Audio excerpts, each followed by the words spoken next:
arestado na ang dalawang suspect sa pamamaril sa isang gasoline boy Martes po ng gabi sa Masbate City.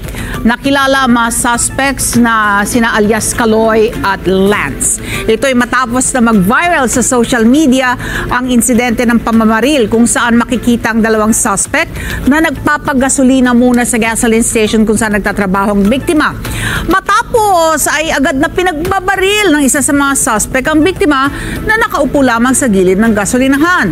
Makikita rin na binaril pa ng suspect ang isa pang staff sa gasolinahan bago tuluyang tumakas sa kayang kanilang motorsiklo.